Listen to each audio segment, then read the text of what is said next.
Bon, vidéo suivante, épisode 10 je crois, qui va donc dans la suite de ce que j'ai fait dernièrement. Donc Noir de l'âme c'est la précédente, encore avant Shadowwork, Travail de l'ombre, ça va dans la suite. Donc là aujourd'hui ça va être la quête de sens. En vrai ça peut en faire quelques-uns, c'est un peu cheesy ou gnangnan. Peut-être qu'il d'une manière ça l'est, mais je trouve que c'est vachement important. Et moi je suis en plein dedans. Tout ce dont je parle depuis le début, c'est des choses par lesquelles je suis passé ou par les choses par lesquelles je passe. Et je trouve que c'est vachement important parce que je trouve qu'on voit trop, et je me documente vachement, je regarde beaucoup de vidéos sur YouTube notamment, où les gens parlent de quelque chose qu'ils connaissent, d'accord, certes, mais c'est beaucoup de théorie. Je trouve que ça manque de pratique, ça manque d'expérience. Et parler de quelque chose et de le vivre, c'est quand même vachement différent. Voilà, par exemple sur les Noirs de l'âme, j'avais vu pas mal, vu que je passe par ça, j'ai vu pas mal de vidéos là-dessus, et les gens, c'est beaucoup de professionnels, de psychiatres et psychologues qui en parlent. Alors ils en parlent de leur expérience, ils ont vu beaucoup de gens y passer, mais ils l'ont pas vécu eux-mêmes, mais je trouve ça un peu dommage. C'est bizarre. Bref. Du coup, moi, voilà, je me présente, pour ceux qui me connaissent pas, je viens de taper dans le trépied. Moi, je suis John, j'ai 37 ans, je suis bipolaire, j'ai TDAH, je suis un ancien addict à plusieurs drogues, notamment sévèrement la cocaïne, et je fais cette chaîne pour partager mon expérience en tant que bipolaire, en tant qu'ancien addict, mais aussi en tant que personne, simplement. Partager l'expérience humaine, les trucs cool, les trucs moins cool, les trucs durs, les trucs sales, sales, douloureux, je vais pas être trop loin non plus, mais les trucs douloureux, parce que la vie, elle est aussi dure. Et voilà, partager un peu tout ça, les trucs que j'ai essayé qui ont fonctionné, d'autres qui n'ont pas fonctionné, donc qui n'ont servi à rien, les questions que je me suis posées, voilà, simplement l'expérience d'être un humain. Et vraiment en mode brut, le but de tout ça, c'est que ça soit brut et authentique. Voilà. Donc aujourd'hui, je voulais parler de la quête de sens, parce que effectivement, là, donc je suis passé, ça fait quelques mois que je travaille énormément donc, sur le travail de l'ombre, découvrir mes ombres et de pouvoir les intégrer. Là, je repasse visiblement par le Noir de l'âme. Pour ceux qui connaissent pas, allez voir la vidéo précédente. Et dans tout ça, donc, le Noir de l'âme, le but c'est de savoir qui je suis, de savoir où je veux aller, de savoir ce que je veux. Il y a quelque chose qui s'y associe énormément, c'est à la quête de sens. Parce que déjà, je trouve que le monde, tout ça, ça n'a pas de sens. Donc je veux trouver du sens à ma vie et savoir où je vais, quoi, simplement, savoir qui je suis. Je trouve que ça s'associe énormément. Et puis ça fait vraiment longtemps que c'est comme ça fait, je pense, 10 ans que mon âme, elle me crie dessus pour que je bouge mon cul et pour que je me découvre moi. Comme je l'ai déjà dit dans nos vidéos, j'ai tellement pris de drogue dans ma vie que j'y ai échappé à chaque fois, je me suis anesthésié, donc sauf qu'aujourd'hui, je suis clean de tout partout, je fume même plus de cigarettes. C'est un gros progrès, je pensais jamais que j'arriverais à arrêter, c'est cool.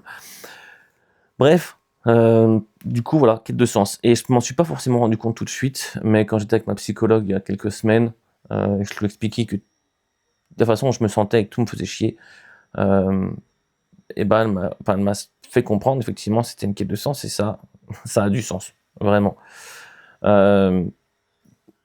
Savoir où aller c'est compliqué. Parce que trouver du sens à sa vie, ça va pas arriver en une journée, c'est une quête, comme c'est expliqué. Je trouve que, on l'a romantisé depuis très longtemps, à travers les films et machin, où c'est un truc gnangnan de gens couillons, ou je sais pas comment l'expliquer, ouais, c'est un truc simplet, alors qu'au final, on devrait tous y passer. C'est important de trouver du sens à sa vie.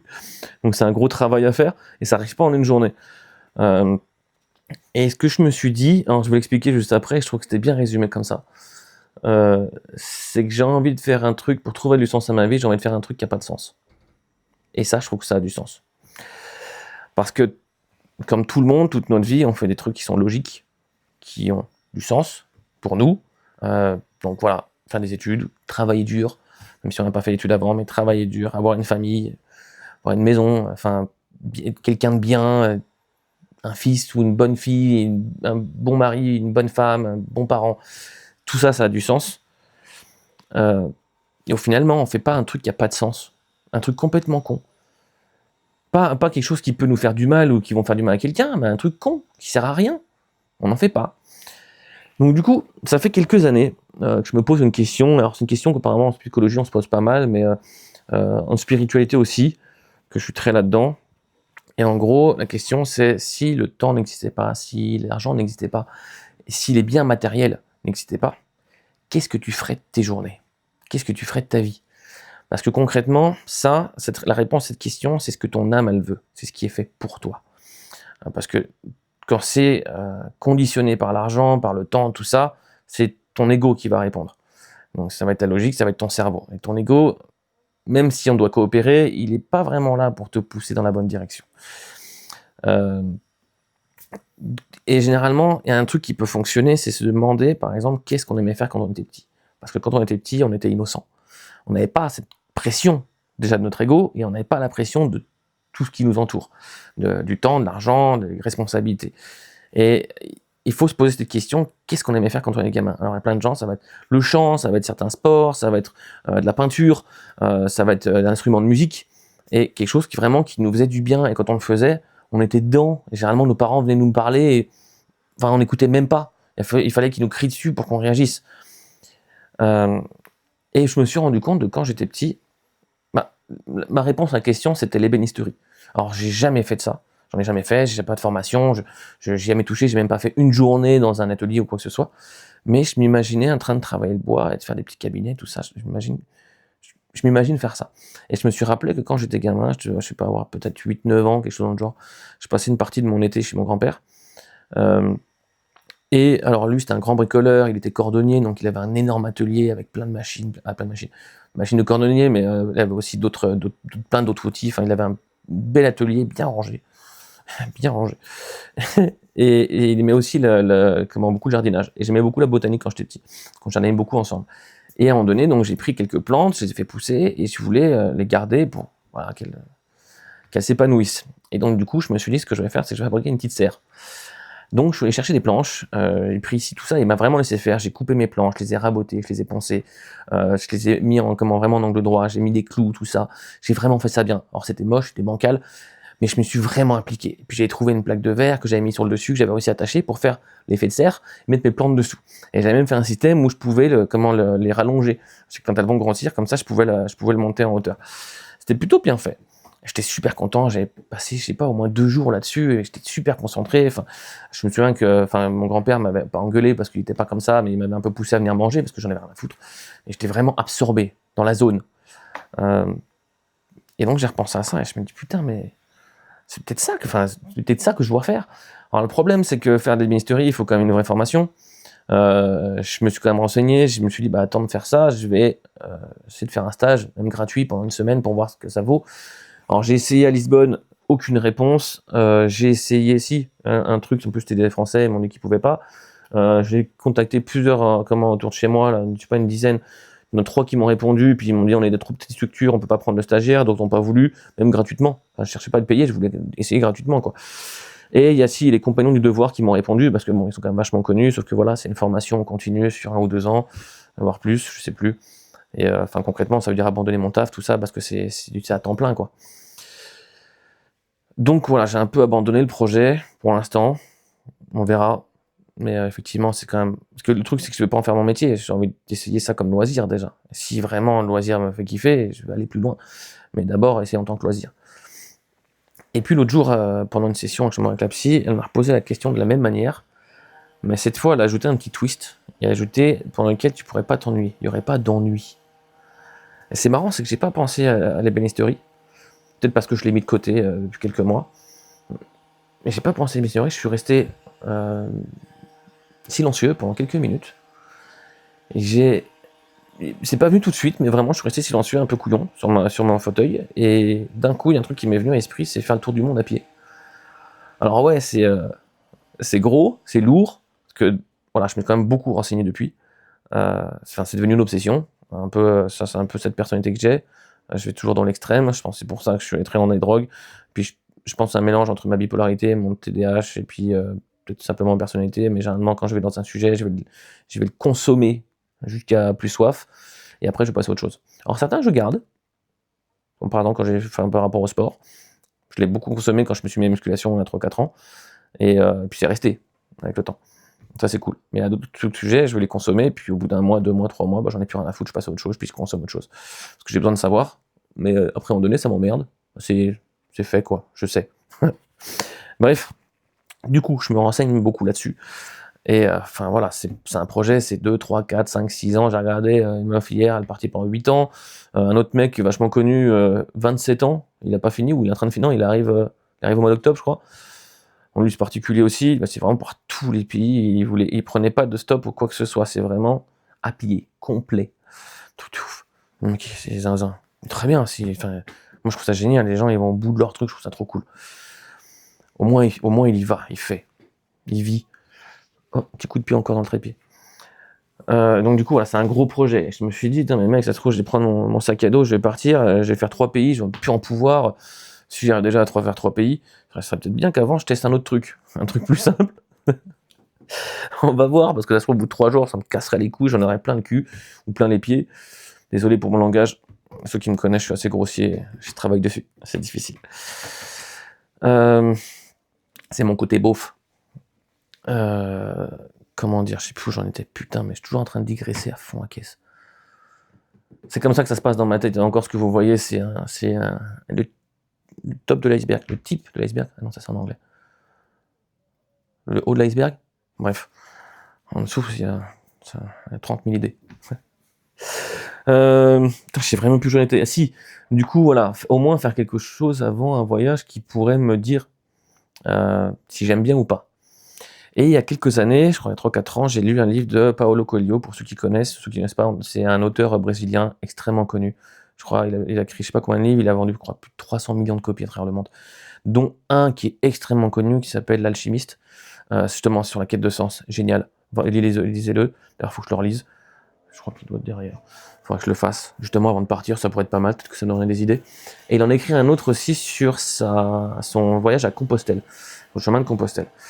Alors c'est une initiation pour rentrer dans un ordre très spécifique, on y croit, on n'y croit pas, mais il y avait pas mal de mysticisme autour de ça. Moi j'y crois, c'est mes croyances, pas de jugement pour les gens qui y croient pas, enfin chacun ses croyances. Et voilà, il est parti sur la quête de Compostelle, et je sais pas, il y a quelque chose qui a tilté sur moi, et je me suis dit, waouh, ça a l'air génial. Alors je vais faire un aparté, et je pense que c'est presque dangereux ce que je vais faire, mais je suis là pour être authentique et brut, donc je le fais. Je suis pas religieux, je crois pas en la religion. Donc Compostelle, je le fais pour raison personnelle, ça n'a rien à voir avec la religion.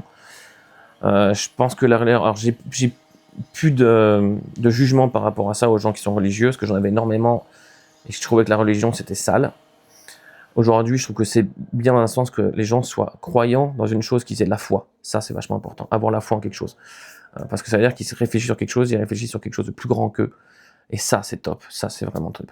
Simplement, je trouve que la religion est mal foutue parce que c'est en gros la spiritualité managée par les hommes, et les hommes peuvent être corrompus très facilement, ont des intérêts. Et malheureusement, c'est le cas. Alors, je parle notamment de la religion catholique parce que je connais pas les autres. J'ai jamais été dedans. Moi, j'ai été catholique quand j'étais gamin. J'ai été baptisé, profession de foi, confirmation. Ma famille était comme ça. Donc, je connais celle-là. Je ne me permettrai pas de parler des autres. Mais je trouve que ça va un peu dans le même sens. Et en gros, c'est vraiment comporte-toi bien aujourd'hui, tu auras une sucette demain. Donc, on te prend pour un enfant. Dire que Dieu est amour inconditionnel, et pourtant, si tu fais pas ce qu'il dit, il t'en met plein la gueule. Il a même créé un espace, créé l'enfer, et si jamais tu fais chier, on te fout là-dedans pour l'éternité. Quel amour! Et enfin voilà. Et en gros, enfin, c'est chercher à l'extérieur Dieu, donc vraiment une entité à l'extérieur de nous. Alors qu'en vrai, tout est à l'intérieur. Jésus, il avait dit, parce que je crois en Jésus, j'en suis certain qu'il existait, quelqu'un qui a réussi à transcender sa vie humaine pour entrer dans une énergie christique, d'où le Christ. Et bref, il a dit, Dieu, pour atteindre Dieu, passez à travers moi. Mais il n'a pas dit à travers lui. Lui, à travers moi, c'est moi en tant que personne, donc à travers nous. Donc il faut aller chercher à l'intérieur, et pas chercher à l'extérieur. Voilà, c'est là où je pense que les religions ont tout faux. Alors, ils n'ont pas tout faux sur 100%, je pense qu'il y a une grosse partie qui est vraie. Dans la Bible, tout ça, ou dans le Coran, ou dans la Torah, enfin, il y a une très grosse partie qui est vraie, simplement, vu que les hommes ont voulu le manager pour eux, ils ont twisté un petit truc pour l'adapter à ce qu'ils voulaient. Ce qui fait que, c'est comme si on est sur une ligne droite. Tiens, j'ai entendu ça il n'y a pas longtemps, c'est génial. Tu es sur une ligne droite, ça c'est la vérité, et tu modifies un tout petit pourcent dans l'angle au tout début, et finalement, sur des milliers d'années, t'es plus du tout dans la même direction. Et ça, je trouve ça vachement bien, et je pense que c'est exactement ce qui s'est passé pour les religions. Bref, moi, mes croyances, c'est que Dieu, il est partout, c'est une énergie qui est omniprésente et omnisciente, il est là, partout, il est en nous, on est connecté à une source, c'est en gros la source qui fait l'expérience d'elle-même, et donc c'est pas divisé, parce que le tout peut pas se diviser, un tout divisé en deux ne fait pas deux tout, mais en gros, elle s'est projetée, donc on est une projection de cette source, partout, dans tout l'univers, et on fait l'expérience de notre propre vie, et c'est comme ça que la source apprend d'elle-même, parce qu'elle cherche à savoir qui elle est. Et ça, c'est mes croyances. On y croit, on n'y croit pas. Certains vont dire que je suis un éluberlu, j'en ai rien à foutre. C'est-à-dire le truc qui est vachement cool de découvrir qui on est, d'aimer qui on est. Mais voilà, moi, je vis par rapport à ça, donc j'ai cette foi-là, donc c'est plutôt cool. Petit aparté. Pour revenir, donc voilà, Saint-Jacques de Compostelle. Donc je sais pas, il y a un truc qui m'attire. Et comme je l'ai dit tout à l'heure, c'est un truc qui n'a pas de sens.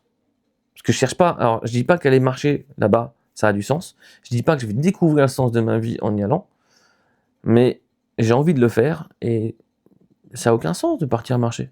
On y va, c'est tout. Il n'y a pas de but. Si, il y a un but, c'est d'arriver là-bas, quoi, si tu veux, mais on marche, puis on est seul avec soi-même. Et... Cool. Alors, la plupart des gens font Saint-Jacques-de-Compostelle en partant de Saint-Jean-Pied-de-Port, qui est vraiment sur la frontière, qui est côté français, mais sur la frontière espagnole. Pays Basque, et on passe de l'autre côté tout de suite, et après on va jusqu'à Santiago de Compostela. Donc Saint-Jacques de Compostelle. Il y a à peu près, je sais plus, 750 km, un truc comme ça, 800, enfin j'ai pas fait attention, je crois 770, bref. On peut aller encore un petit peu plus loin, jusqu'à Finistère, il y a 90 km de plus. Finistère, en gros, c'est ce qui avait été considéré comme le bout du monde. Parce qu'après, ils savaient pas qu'il y a les Amériques, tout ça, et c'était vraiment, t'avais l'océan, puis sûrement, je sais pas s'ils y croyaient ou pas, mais je sais plus quelle date c'était, donc je sais pas si ça savait que la Terre était ronde ou pas, mais en gros, après, ça devait tomber. Et vraiment, Finistère, c'est le bout du bout. Qu'on pouvait pas aller plus loin. Et quand ils ont ramené Saint-Jacques de Jérusalem, ils l'ont ramené par la mer, évidemment, et donc ils sont arrivés à Finistère. Donc en gros, les gens qui veulent vraiment finir le truc, ils vont jusque là-bas. Donc ça rajoute, voilà, ça fait à peu près 850 km au total, quelque chose dans le genre. Sauf que je sais pas, quand j'y réfléchis, je me suis dit, mais il y a un truc qui colle pas. Et je me souviens à l'époque, quand j'avais lu ce bouquin de Coelho, j'avais regardé un petit peu ce que c'était que Saint-Jacques de Compostelle, ce que j'avais déjà entendu, surtout catéchisme et ce genre de choses. Je me dis, je vais regarder, je vais m'intéresser. Et j'ai vu qu'il y avait des chemins à travers l'Europe, tout à travers l'Europe pour y aller. Parce que ce qu'ils voulaient, c'était créer vraiment des chemins pour tous les comment on appelle ça, les pèlerins, pour arriver jusqu'à Saint-Jacques et pouvoir prier et puis faire ce pèlerinage. Pour oui, prier. Je sais plus comment on dit. Bon bref. Et du coup, ça passait à travers toute l'Europe et j'ai regardé, enfin c'est vraiment des chemins de partout, d'Allemagne, d'Autriche, d'Italie, de Suisse, d'Espagne, de Portugal. Et je me suis dit, attends, mais je vais regarder à partir de chez moi. Et effectivement, il y a des chemins qui passent en Côte d'Or. Je suis en Côte d'Or. Et je me suis dit, ça pourrait être marrant de partir de là. Là, ça commençait à faire du sens pour moi.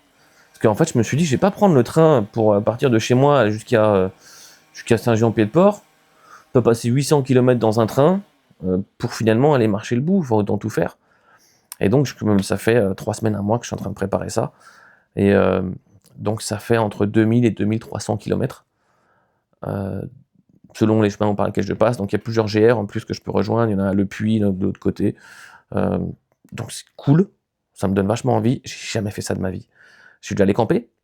Parce que le truc, c'est que normalement, on passe par des auberges, des gîtes, des donativos, tout ça, c'est des trucs de pèlerins qui sont tout répertoriés.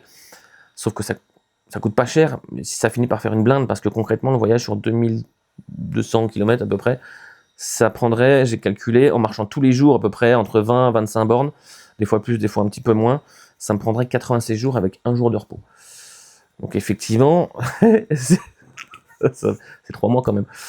Donc ça fait un sacré truc. Puis si tous les soirs je dois dormir dans un gîte où je dois payer 20-30 euros, en moyenne, c'est 30 euros, avec le dîner et puis le truc le petit déj, ça peut monter à 40, 45. Côté espagnol, c'est moins cher, c'est moitié moins, mais c'est quand même super cher. Enfin, on est sur des budgets à 4-5 000 euros, tu vois. Donc je me suis dit, il faut que je fasse autrement, parce que j'ai pas ça. Du coup, je me suis dit, je vais faire du bivouac. Donc je regarde beaucoup de vidéos sur les bivouacs et tout. Et j'ai jamais fait ça. J'ai déjà fait du camping pendant 3-4 jours. Peut-être une semaine max. et encore. Puis on était bien installés avec les réchauds, les machins, enfin bien fait quoi. Puis tu restes au même endroit, dans un camping bien, avec des douches, installé. Et là, c'est vraiment du bivouac. Enfin, mec, quand tu es au milieu de la nature et que avec ton petit réchaud et que avec ta petite tente, t'as pas de lumière autour, tu es vraiment dans le noir complet parce qu'il n'y a pas de lampadaire ou quoi que ce soit, tu es dans la jungle, quoi. Tu es tout seul, tu entends des bruits partout, tu es dans le froid parce qu'il va faire froid la nuit. Tu te réveilles le matin, t'as pas ton petit chauffage de ta couette et de ta chambre quand tu te lèves. Enfin, je me rends compte de ça en fait. Le but, c'est sortir de mon confort aussi, c'est ça le but. Parce qu'effectivement, il y a il y a toute une préparation. Donc voilà, et le but, voilà, c'est d'économiser un maximum d'argent et de pas dépenser trop. Donc ça serait faire 6 jours en bivouac et puis un jour peut-être dans un camping pour pouvoir avoir accès à des vraies douches ou merde,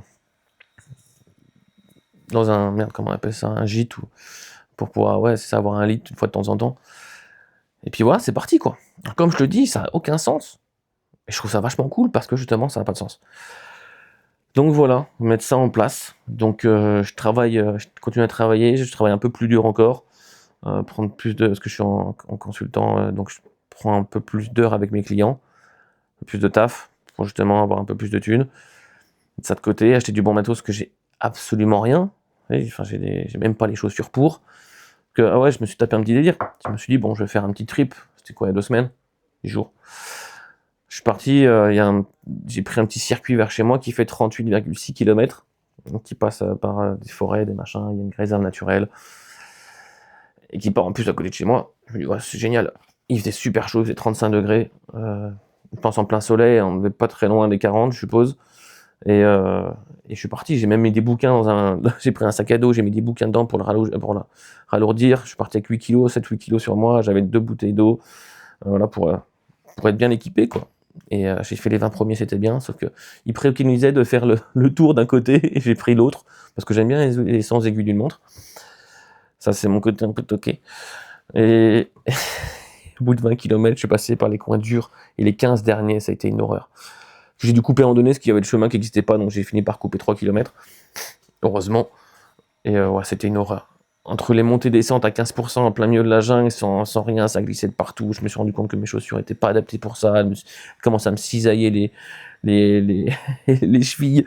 Puis les 6 derniers kilomètres, je les ai fait en plein milieu des champs. Il faisait 30 degrés, j'avais plus d'eau. Alors j'avais 3,5 litres, quoi. Et je pensais avoir prévu. Et ça a été dur 10 heures au total. Et là, je me suis dit, mon ego, il a pris une baffe. Je me dis, mais mec, j'ai envie de partir pour 2200 km et j'arrive pas à en faire 35, quoi. Bon. Au moins, c'était un bon truc. Après, j'étais très mal équipé. Il y a très peu d'étapes où je serai à 35 bornes. Et c'est plutôt plat, dénivelé. Positifs, négatifs sont plutôt cool. C'est pas à fond la caisse. Là, vraiment, je me suis fait des dénivelés de port. Donc voilà, c'était un petit essai. Puis je me suis tapé un délire en me disant, si je vais jusqu'à Finistère, après, je pourrais descendre jusqu'à Lisbonne, parce que c'est là où j'habitais pendant 5 ans. Puis j'ai encore des potes sur place. Je me dis, ça pourrait être cool. Ça fait 800 km de plus. Un mois de plus. Bon, déjà, ça fait 3 mois. On verra. Mais voilà. C'est ma petite histoire sur un début de quête de sens. On verra. Ça a été compliqué d'en parler avec les parents. Compliqué. Je redoutais un peu. Parce qu'évidemment, ça fait quoi? Ça fait presque 20 ans que je suis parti de chez eux. J'ai vécu 13 ans étranger, donc j'étais loin, j'ai fait mon truc. Sauf que voilà, c'est vrai que la fin, j'ai beaucoup déconné quand je tombais en dépression et dans l'addiction, tout ça. Donc je les ai beaucoup inquiétés. Et c'est vrai que j'avais bien commencé, voilà, grosses études, et puis la reprise, tout ça, et puis d'un coup, ça a dégringolé, donc ils s'inquiètent beaucoup, évidemment. Et là, d'un coup, je leur dis que je vais arrêter le taf que j'ai, machin, et je vais partir pendant 3 mois, peut-être voir plus, puis je leur ai dit que je voulais faire le tour du monde, sûrement, donc c'est vraiment abandonner, toute ma carrière, tout ça. Je dis que ça a dégringolé, je suis pas tout en bas non plus, j'arrive à maintenir quand même. Bref. Et c'est bien passé avec ma mère, elle a vraiment compris, elle s'est beaucoup renseignée sur les bipolaires, elle sait que on peut être très décalé avec le monde et on se sent pas adapté. Et ça, elle le sait, je lui ai expliqué, elle a compris. Mon père, il comprend pas vraiment. Il pense que on peut dominer tout ça. Alors, je suis un peu d'accord avec lui, notre esprit peut dominer tout ça. Sauf que quand on a aussi parce que la bipolarité, c'est un désordre, un déséquilibre chimique dans le cerveau. Ça, on n'y peut rien, c'est comme ça. Même si on a des traitements qui essaient de rééquilibrer tout ça, il y a toujours des couilles. Donc la discussion a été plus simple que ce que j'imaginais, mais ça a été une grosse étape pour moi parce que Il nous pousse depuis qu'on est gamin à réussir, la réussite, la réussite, la réussite. Il a très bien réussi lui-même, en partant vraiment de rien. Donc il veut qu'on fasse pareil, nous on a toujours cette pression, il faut au moins qu'on fasse aussi bien que lui. Donc voilà, mon frère, lui, est très bien, il fait son truc, il a un très bon boulot à Londres, il a sa famille, voilà, beaucoup de responsabilités, il suit bien le truc. Moi, je suis le mouton noir, je suis pas adapté, j'arrive pas à savoir si c'est moi qui suis feignant, qui suis con, qui suis simplement pas adapté, si c'est ma bipolarité qui joue, j'arrive pas à savoir. J'arrive pas à savoir. Et justement, dans la période où je suis là pour me découvrir, donc voilà. Mais c'était une grosse étape de pouvoir lui parler. J'en parlerai plus tard, je pense, dans une autre vidéo, des trahisons nécessaires. C'est un livre que j'ai lu il y a pas très longtemps. Et en gros, c'est réussir à trahir sans se trahir. Et je te trouve vraiment bien ce bouquin parce que c'est lié à beaucoup de conventions, de politesse, de politique, de bienséance, de loyauté invisible, qu'on met tout ça autour de nous, surtout avec nos familles. Et il faut réussir à, entre guillemets, trahir, c'est pas leur mettre un couteau dans le dos, mais c'est réussir à pas faire ce qu'ils veulent, ils attendent de nous, pour faire nous ce qu'on veut de notre vie. Et donc voilà, j'en suis un peu là. Mais ça, j'en parlerai dans une vidéo parce que je trouve ça vachement intéressant. Ça peut être très abstrait, très compliqué à comprendre. Parce que les gens vont s'imaginer, ouais, t'es un bâtard de te comporter comme ça avec tes parents, tout ça. Je les aime, mes parents, je les aimerais toujours et je ferais n'importe quoi pour eux. Mais pas au détriment de ma vie. Parce que c'est ma vie. Donc je m'occuperai d'eux quand il faudra s'occuper d'eux. Mais avant, je vais aller vivre ma vie. Et s'ils veulent que je fasse certaines choses, et bah, si ça va à l'encontre de ce que je veux faire pour moi, je les ferai pas. Voilà. Je sais que ça peut paraître dur pour certaines personnes, mais c'est comme ça. Je m'en fous un peu de ce que les gens peuvent penser d'ailleurs par rapport à ça. Mais c'est un peu arrêter d'être le bon fils. Ah, je veux être le bon fils ou la bonne fille, donc il faut que je fasse ce que mes parents veulent. Putain non. Putain non, faut arrêter d'être la version de ce que les autres veulent. Donc voilà, c'est important d'être nous. Il faut arrêter de faire ce que les autres veulent pour nous. Une demande. Bon là, je m'égare un peu du sujet. Plutôt au moins 30 minutes, un truc dans le genre. Qu'est-ce que je parle? Bon, sur ceux qui ont réussi à tenir jusque-là, bien ouais, j'espère que vous n'êtes pas endormis. Moi, dès que je vois une vidéo de plus de 15 minutes, je m'endors devant. Et puis voilà, bon allez, ciao.